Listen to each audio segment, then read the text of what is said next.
আচ্ছা, আগে মেয়েদের প্রশ্নগুলো এখানে সবার আগে এসেছে। এক্সটার্নাল টিচার এসে ভাইভাতে কেন পর্দাশীল কাউকে মুখ খুলতে বলে, এ ব্যাপারে কিছু বলবেন প্লিজ। আজকের আধুনিক বিশ্ব ইসলাম বিরোধী নয়, বরং ইসলাম বান্ধব। কিভাবে ইসলাম বান্ধব? এটি আমাদের সংকীর্ণতা। আপনি বাংলাদেশের ইউনিভার্সিটি কলেজগুলোতে যাবেন, আপনাকে বলবে যে আপনি মুখ খুলেন, কথার কথা আমি বলতেছি। বা অনেক মুসলিম দেশের ইমিগ্রেশন ক্রস করবেন, বলবেন মুখ খুলেন। কিন্তু দেখা যাচ্ছে আপনি ইংল্যান্ডের ইমিগ্রেশন ক্রস করতেছেন, আপনাকে মুখ খোলার কথা বলা হবে না।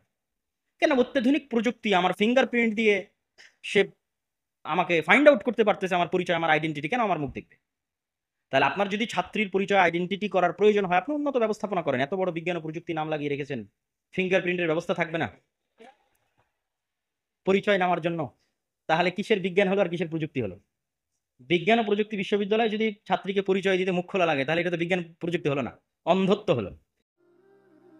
আসসালামু আলাইকুম প্রিয় ভাই ও বোনেরা, আমরা দেখেছি যে আমাদের দর্শকদের ৮০% মানুষজন আমাদের চ্যানেলে সাবস্ক্রাইব করেননি। আপনারা যেমনটি জানেন, আমরা একটি অলাভজনক প্রতিষ্ঠান, আর আমরা আমাদের কোনো ভিডিওতে বিজ্ঞাপন চালাই না। আমাদের লক্ষ্যই হলো শুধু সত্যকে প্রচার করা। কাজটা ছোট হতে পারে, কিন্তু ইনশাল্লাহ অনেকের জন্য এটি পথ চলার সহায়ক হবে। এখন সাবস্ক্রাইব বাটনে ক্লিক করুন এবং একসাথে পথ চলি অনন্তকালের দিকে। মেয়েদের চাকরি বিষয়ে কিছু বলবেন? ইসলামের পরিবার ব্যবস্থায় আচ্ছা, তার আগে আরেকটু ভূমিকা দিয়ে, সেটি হচ্ছে আল্লাহ সুবহানাহু ওয়া তাআলা সৃষ্টিগতভাবে যে মেয়েদেরকে দুর্বলের কথা বললেন, এটি একদম সায়েন্টিফিক্যালি অযৌক্তিক নয়। হরমোনাল পার্থক্য আছে। ম্যাসকুইলিন যে হরমোন, মানে পৌরুষত্বের যে হরমোন, সেটি পুরুষদের মধ্যে আছে। আর নারীদের যে হরমোন, সেটি নারীদের মধ্যে আছে। ফলত স্বভাবে কিছু পার্থক্য আছেই। সব বাদ দিলাম। আপনি এই ২৪-এর আন্দোলনের কথা ধরেন, মেয়েদের একটা ভালো ভূমিকা ছিল। কিন্তু দেখবেন যেগুলো একদম ক্রিটিক্যাল মোমেন্ট, ভয়ঙ্কর সিচুয়েশন, সেখানে দেখবেন মেয়েরা নাই। তখন ছেলেরাও চেষ্টা করতেছে মেয়েরা সেফলি বের হয়ে যাক, এবং ওই সিচুয়েশন ট্যাকেল দেওয়ার মতো অবস্থা মেয়েদের নাই। তাদের মানসিক শক্তি না। এই জন্য পৃথিবীতে বড় বড় অপারেশন, সার্জারি, এই জগতে যদি যান, দেখবেন যে মেয়েদের অংশ, অ্যানেস্থেশিয়া, যখন সিজার করে, অ্যানেস্থেশিয়ার মেয়ে ডাক্তার খুঁজে পাওয়া যায়। এগুলো হচ্ছে বাই নেচার, জন্মগত কিছু বিষয় আছে। কিছু কিছু বিষয় মেয়েরা এগিয়ে, কিছু কিছু বিষয় ছেলেরা এগিয়ে। তো শয়তানের জন্য খুবই সহজ হয় একজন মেয়েকে ফ্যামিনিস্ট করা। একবার একজন মেয়েকে ফেমিনিস্ট করতে পারলে, মানে অ্যাজ এ নারী সে পুরুষের চাইতে বেশি পাওয়ারফুল, এবং এই পাওয়ার খাটানোর রাস্তা তার সামনে তৈরি হলে, অর্থনৈতিকভাবে হোক, পদের কারণে হোক, যে কোনো ভাবে হোক, তখন যে ম্যাসাকারটা হয়, ওই ম্যাসাকারটা একজন পুরুষের তুলনায় বেশি ভয়ঙ্কর হয়। আবারও ২৪-এর আন্দোলনের কথা আসবে। এই জায়গায় যদি শেখ হাসিনা না হয় একজন পুরুষ হতো, অনেক আগে পদত্যাগ করে দিত, অনেক আগে। কিন্তু যেহেতু মহিলারা, তাদের শয়তান তাদেরকে যখন ফেমিনিস্ট করে, মানে সে নারী এবং তাকে পাওয়ার প্রয়োগ করার রাস্তা দেওয়া হয়েছে, অসংখ্য অর্থ দেওয়া হয়েছে, পদ দেওয়া হয়েছে, ক্ষমতা দেওয়া হয়েছে, তখন যে মেসাকারটা হয়, ওটা অনেক ভয়ঙ্কর, অনেক খারাপ। এই জন্য স্বাভাবিকভাবে ইসলামের পারিবারিক নিয়ম হচ্ছে অর্থ উপার্জন করবে পুরুষ, পরিশ্রম করবে পুরুষ, আর মেয়ে তার সন্তান সন্ততিকে আরেকজন শক্তিশালী পুরুষে পরিণত করার জন্য কাজ করবে। এই জন্য আপনাদেরকে আরেকটা ছোট্ট জিনিস এখানে বলে যায়, এটা বাস্তবে প্র্যাকটিক্যাল পরীক্ষা করবেন। যেই নারী যত কোমল এবং যত ভদ্র, যত নম্র এবং যত পর্দাশীলা, তার সন্তান তত সাহসী, তত বীর বিক্রম, তত বীর পুরুষ। আর যেই নারী যত অভদ্র, যত পুরুষদের সাথে বেশি মিশে, এবং যত ফেমিনিস্ট, যত নারীবাদী, তার পুরুষ সন্তান ততটাই দুর্বল, এবং ওরাই হচ্ছে এলজিবিটি হয়ে বলবে আমি এখন মেয়ের রূপ ধারণ করবো। কেননা তার মধ্যে পৌরুষত্ব শেষ হয়ে গেছে, নাই। এইটা আপনি বাস্তবে পরীক্ষা করে দেখতে পারেন। আর শয়তান এই জিনিসটা চায়। এই জন্য খালিদ ইবনুল ওয়ালিদ, তারেক বিন জিয়াদ কেমন মেয়ের পেট থেকে জন্ম নিবে, যে খুবই কোমল, খুবই নম্র, খুবই পর্দাশীলা, তার পেট থেকে খুবই ভয়ঙ্কর লেভেলের বীর বিক্রম, বীর পুরুষ, বীর মুজাহিদ জন্ম নিবে। তো এই জন্য ইসলাম চায় যে মেয়েরা এই সাইডটা দেখভাল করুক, পরিবার দেখভাল করুক, সন্তানকে খুব ভালোবাসা দিক, আদর দিক, যত্ন দিক, শিক্ষা দিক, এমন সন্তান তৈরি করুক পৃথিবী শাসন করবে। আর তার বিপরীতে সেকুলার সিস্টেম চায় যে মেয়েরা ফেমিনিস্ট হোক। তাহলে মেয়েদের ফেমিনিস্ট হওয়ার একটা অন্যতম রাস্তা হচ্ছে সে চাকরি করবে, টাকা ইনকাম করবে। তখন যে ম্যাসাকার হবে, সেই ম্যাসাকার সে কন্ট্রোল করতে পারবে না, মানসিকভাবে মহিলা কন্ট্রোল করতে পারবে না। ওই ব্যালেন্সটা পুরুষ রক্ষা করতে পারে।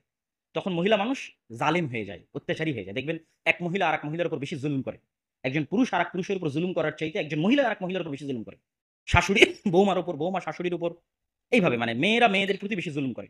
তখন ওই মেয়ে যখন আরো বেশি পরিমাণে ক্ষমতা পেয়ে যায়, তখন সে আর ব্যালেন্স করতে পারে না। তখন সেই জুলুমটা তার স্বামীর উপর শুরু হয়, জুলুমটা সন্তান সন্ততির উপর শুরু হয়। ফলত সমাজ ব্যবস্থা এবং পরিবার ব্যবস্থায় ব্যালেন্স করার জন্য যে পুরুষ, তাকে ইনকাম করতে হবে।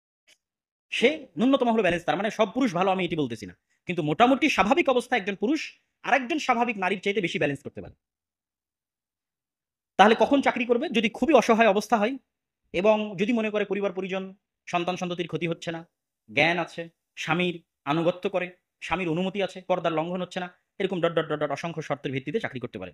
শায়খ বর্তমান যুগের মেয়েদের ক্যারিয়ার ভাবনা নিয়ে কিছু নাসিহা করবেন দয়া করে। আশা করি এতক্ষণ যে প্রশ্নের উত্তরটা দিয়েছি তার মধ্যেই এই উত্তরটা নিহত আছে যে আমাদের মেয়েদের ক্যারিয়ার কি হওয়া উচিত। বিয়ের ক্ষেত্রে ব্যক্তিটি কি পূর্ব নির্ধারিত থাকে? মানে জীবন সঙ্গীর কথা বলছি, না দোয়ার মাধ্যমে আমার উত্তম জীবন সঙ্গী পেতে পারি? আল্লাহ সুবহানাহু ওয়া তাআলা নিজেই তাকদীর নির্ধারণ করেছেন, আবার আল্লাহ সুবহানাহু ওয়া তাআলা নিজেই দোয়া করার আদেশ দিয়েছেন। আল্লাহ সুবহানাহু ওয়া তাআলা নিজেই চেষ্টা করার আদেশ দিয়েছেন। সবার কথা বাদ দিলাম, আপনি মুসা আলাইহিস সালামের জীবনী পড়ে দেখেন। মুসা আলাইহিস সালামকে আল্লাহই বলছে তুমি যাও ফিরআউনের কাছে। আল্লাহ জানেন এখানে কি ঘটবে। তারপরেও আল্লাহ সুবহানাহু ওয়া তাআলা মুসা আলাইহিস সালামকে বলছেন তুমি দোয়া করো। আমাকে দোয়াতে স্মরণ করতে ভুলবেন না। আমাকে দোয়া আমার জন্য আমার কাছে দোয়া করবে। যে আল্লাহ আপনি আমাকে বাঁচান বা বিপদ থেকে উদ্ধার করেন। আল্লাহ চাইলে মুসা আলাইহিস সালামের মুখের তোতলামি এমনি ভালো করে দিতে পারতেন। তারপর মুসা আলাইহিস সালামকে শিখালেন আপনি দোয়া করেন। রব্বি ইশরাহ লি সাদরি ওয়া ইয়াসসির লি আমরি ওয়াহলুল উকদাতাম মিন লিসানি ইয়াফকাহু কওলি। দোয়া একটি ইবাদত যা আল্লাহ পছন্দ করে। তো তাকদীরের লিখন আল্লাহ সুবহানাহু ওয়া তাআলার জ্ঞান। কিন্তু স্বাভাবিকভাবে প্রত্যেক কল্যাণকর জিনিসের জন্য মানুষের বুদ্ধি বিবেক থাকা যতক্ষণ আছে ততক্ষণ তাকে চেষ্টা করতে হবে এবং আল্লাহ সুবহানাহু ওয়া তাআলা এতে বরকত দিবে। অতএব দোয়া করতে হবে, ভালো মানুষ খুঁজে বের করার চেষ্টা করতে হবে। মোবাইল ফোনের উপর আসক্তি কিভাবে কমানো যায়? নামাজে কিভাবে মনোযোগ ধরে রাখবো? মোবাইল ফোনের আসক্তি কমানোর একটা উপায়, ঘুম থেকে উঠে মোবাইল চালানো যাবে না, ঘুমানোর আগে মোবাইল চালানো যাবে না। সর্বনিম্ন এই জিনিসটা মেনটেন করবেন, আশা করি একটু একটু করে কমবে মোবাইল ফোনের আসক্তি। শুধু দুইটা জিনিস মেনটেন করবেন, ঘুমানোর আগে কখনোই মোবাইল চালাবেন না, অন্তত আধা ঘন্টা 1 ঘন্টা মোবাইল আগে রেখে দিবেন। আর ঘুম থেকে উঠে অন্তত 2-3 ঘন্টা 3-4 ঘন্টা মোবাইলে হাত দিবেন না। যত জরুরি, যত ইমার্জেন্সি হোক। ইম্পর্টেন্ট আর ইমার্জেন্সির মধ্যে পার্থক্য করতে পারতে হবে। ইমার্জেন্সি হচ্ছে এখনই ফোন আসতেছে, কিন্তু আর্জেন্ট হচ্ছে এখনই ফোন আসতেছে বা ইমার্জেন্সি, কিন্তু এই ফোনটাকে আমার জন্য ইম্পর্টেন্ট, এই ফোনটাকে আমার কোনো কাজে লাগবে, আমার কোনো উপকারে আসবে, কোনো কাজে লাগবে না, কোনো উপকারে আসবে না। অতএব ইমার্জেন্সি হলো, আর্জেন্ট হলো থাক, দরকার নেই। ইম্পর্টেন্ট কোনটা সেটার প্রতি ফোকাস রাখেন। প্রত্যেক আর্জেন্ট ইমার্জেন্সি কখনো ইম্পর্টেন্ট হয় না। কিছু আর্জেন্ট কিছু ইমার্জেন্সি ইম্পর্টেন্ট হতে পারে। শিক্ষকেরা অল্প কিছু ক্লাস নেয় এবং দেরি করে ক্লাসে আসে, আবার অল্প সময় পরে চলে যায়। ছাত্ররা বৈষম্যের বিরুদ্ধে আন্দোলন করলো, তো এটা কি বৈষম্য নয়? তো এবং ছাত্রও যদি ক্লাসে অনুপস্থিত থাকে তাহলে ছাত্রও দুর্নীতিবাজ, আর শিক্ষকও যদি ক্লাসে দেরিতে আসে এবং আগে চলে যায় তাহলে শিক্ষকও দুর্নীতিবাজ। দুর্নীতি মানে শুধু টাকাই নয়, আপনার দায়িত্বের আমানতে যে আপনি খেয়ানত করতেছেন এটিও দুর্নীতি। আর এই দুর্নীতি বহির্বিশ্বে দেখা যায় না বলেই তারা এত উন্নত, আর এই দুর্নীতি আমাদের দেশে আছে বলেই আমরা এতটা অনুন্নত এবং আমরা এটাকে অপরাধী মনে করি না। অথচ অবশ্যই দেরিতে আসলে এবং পূর্বে গেলে ওই বেতন হালাল হবে না, হারাম রিজিক, হারাম বেতন। এইটা শতভাগ সত্য কথা, এটা আমি মজাক করে বলতেছি না, এটাই সত্য। আপনাকে যে দায়িত্ব দেওয়া হয়েছে, যে দায়িত্বের জন্য আপনি বেতন নিচ্ছেন, এই প্রত্যেকটা টাকার জন্য, এই প্রত্যেকটা দায়িত্বের জন্য আপনি জিজ্ঞাসিত হবেন। ঠিক যারা এখানে পড়তে এসেছে, যাদের পিছনে সরকার ভর্তুকি দিচ্ছে, খরচ দিচ্ছে, বিল্ডিং তৈরি করে দিয়েছে, খাবার ব্যবস্থা করে দিয়েছে, তারাও যে পড়াশোনা না করে আড্ডাবাজি করতেছে, এদেরকেও এই সময় নষ্ট করার জন্য, এই টাকাগুলো নষ্ট করার জন্য, এই অর্থ, এই বিল্ডিং গুলো নষ্ট করার জন্য জবাবদিহি করতে হবে। এগুলো সবই হচ্ছে দুর্নীতি। আমরা জাতিগতভাবে একটি দুর্নীতিগ্রস্ত জাতি, আল্লাহ না করে, একদম টপ টু বটম জাতিগতভাবে দুর্নীতিগ্রস্ত জাতি। কিভাবে এটির থেকে বের হওয়া যায় চেষ্টা করতে হবে। এই জিনিসগুলো বিশেষ করে যারা প্রবাস থেকে ফেরত এসেছে তাদের মধ্যে কিছুটা হলেও দেখা যায়, তারা এটা বুঝে যে না, আসলে আমরা জাতিগতভাবে যা করতেছি এটা ভুল করতেছি, তখন তার মধ্যে সিনসিয়ারিটি কাজ করে, সময়ের বিষয় আরো বিভিন্ন বিষয়। তো দেশের বাইরে না গেলে এটার বাস্তব অভিজ্ঞতা করা খুব কঠিন, কিন্তু যেভাবেই হোক আমাদের এটা বুঝতে হবে যে এটি আমাদের ধ্বংসের কারণ। আমাদের বিজনেস ফ্যাকাল্টির শিক্ষকরা কোনোদিন সুদের মতো ভয়াবহ বিষয় নিয়ে কথা বলেন না। না, আমি তার আগে একটু বলি, হাসার কিছু নাই। সুদ যে ক্ষতিকর এটাই কেউ জানে না। জন্য এই সম্পর্কে তো আমাদের পড়াশোনা নাই। আমাদের অর্থনীতি মানেই, অঙ্ক মানেই ক্যাশ মানি আর সুদ আলাদা করা ইউরোপ আমেরিকায় অসম্ভব। প্রত্যেকটা ক্যাশ মানি আসলে লোনের বিপরীতে এসেছে। There is no cash money, আসলে কোনো ক্যাশ মানি নাই, প্রত্যেকটা টাকার বিপরীতে লোন আছে। তাহলে এখানে কোনো অর্থনীতি নাই সুদ ছাড়া। ঠিক ওই সিস্টেমটাই আমাদের বিজনেস বলেন, ফাইন্যান্স বলেন, সব জায়গায় প্রবেশ করে আছে। অর্থনীতি মানেই সুদ, সুদ ছাড়া আবার কিসের অর্থনীতি? অর্থনীতি টাকা মানেই সুদ, সুদ ছাড়া আবার কিসের টাকা? ব্যবসা মানেই সুদ, সুদ ছাড়া আবার কিসের ব্যবসা? ফলত এই বিষয়টা তারা জানেই না, ভালোভাবে অনুভবও করতে পারে না, ফিলও করতে পারে না। সুদ কি, আল্লাহ কেন সুদ হারাম করলেন, সুদ কেন ক্ষতিকর, আর সুদ কিভাবে মানুষকে গোলাম বানায়। অতএব আগে আমি অনুরোধ করবো আমাদের সম্মানিত শিক্ষকদের, তারা যেন অবশ্যই সুদ নিয়ে পড়াশোনা করে, অন্তত নিজে জানার জন্য হলেও, যে আল্লাহ কেন এতটা কঠোরভাবে বললেন সুদ হচ্ছে আল্লাহ রাসূলের বিরুদ্ধে যুদ্ধ। এটা তো রহস্য, এতটা ভয়ঙ্কর ভাবে বলা। নিজেকে সর্বদা দিনের উপর কিভাবে রাখা যায়? ফ্রেন্ড সার্কেল ভালো হলে দিনের উপর রাখা সহজ। এই জন্য ফ্রেন্ড সার্কেলের প্রতি গুরুত্ব দিতে হবে। নামাজি, আল্লাহওয়ালা বন্ধু বান্ধব বা ফ্রেন্ড সার্কেলের সাথে বেশি উঠা বসা করতে হবে। মাঝে মধ্যে মানুষের জানাজায় যেতে হবে, নিয়মিত কোরআন বুঝে পড়ার চেষ্টা করতে হবে। কোরআন কোনো কঠিন বই নয়। কোরআন তত্ত্ব নয় যে ফিকহের তত্ত্ব, হাদিসের তত্ত্ব, তাফসিরের তত্ত্ব, তত্ত্বমত্ত থিওরি মিউরি এগুলো না, একদম সহজ সাবলীল, র্যান্ডমলি। কখনো আল্লাহর দয়ার বর্ণনা দিবে, কখনো পরকালের বর্ণনা দিবে, কখনো আল্লাহর শক্তির বর্ণনা দিবে, কখনো অতীতে চলে যাওয়া উম্মতের বর্ণনা দিবে, কখন নবীদের জীবনী বর্ণনা করবে, এইভাবে আসতেই থাকবে ঘুরিয়ে ফিরিয়ে। ফলত এটা মানুষের সাইকোলজির সাথে খুব সহজ কোরআনের সাথে কানেক্ট করা। অতএব নির্দ্বিধায় কোরআন পড়বেন এবং কোরআন অনুবাদ সহ পড়বেন। অন্তরের জেনা কি? অন্তরের জেনা হচ্ছে অন্তরের কুপরিকল্পনা। তাহলে কি আপনি বলবেন যে অন্তরের কুপরিকল্পনার জন্য আল্লাহ ধরবে? আল্লাহ সুবহানাহু ওয়া তাআলা, রাসূল সাল্লাল্লাহু আলাইহি ওয়াসাল্লামের পক্ষ থেকে বলে দিয়েছেন, ইন্নাল্লাহা তাজাওয়াজা আন উম্মতি। আল্লাহ আমার উম্মতের অন্তরের কুপরিকল্পনা মাফ করে দিয়েছেন। আচ্ছা, তাহলে কোন অন্তরের কুপরিকল্পনা জেনা হিসেবে বিবেচিত হবে? যেটির উপর মানুষ আজমে মুসাম্মাম করেছে। আজমে মুসাম্মাম মানে শক্ত সিদ্ধান্ত নিয়েছে, ফাইনাল ডিসিশন নিয়েছে যে আমি এটি করব, এবং সেটি করার জন্য চেষ্টাও করেছে। এই অন্তরের কুপরিকল্পনার জন্য আল্লাহ পাকড়াও করবেন। আর যে অন্তরের কুপরিকল্পনার উপরে সে শক্ত সিদ্ধান্ত নেয়নি, অন্তরের কুপরিকল্পনা এসেছে আবার আল্লাহর ভয়ে, না এটা করা যাবে না, বাদ দিয়ে দিয়েছে, এই অন্তরের কুপরিকল্পনা আল্লাহ এমনি মাফ করে দিবেন। মেয়েদের দায়িত্ব কর্তব্য কি এই উম্মার জন্য? এই উম্মার জন্য মেয়েদের সবচেয়ে বড় দায়িত্ব কর্তব্য হচ্ছে একটা শক্তিশালী সাহসী প্রজন্ম তৈরি করা, বিল্ড আপ করা, নিজে শিক্ষিত হয়ে নিজে দিনের জ্ঞান অর্জন করে নিজের সন্তান সন্ততিকে কিভাবে ভবিষ্যৎ প্রজন্মের নেতা বানানো যায়, লিডার বানানো যায়, উম্মার নেতা বানানো যায়, সেটির জন্য চেষ্টা করা। বাসায় বলার পরও না দিয়ে জবের পর মেয়েকে বিয়ে দেওয়ার ডিসিশন নেয় বাবা মা। এতে বাবা মা দায়িত্ব সঠিক সময় পালন না করে মেয়ের ক্ষতি করতেছে অজান্তে, যা বর্তমানে ট্রেন্ডিং।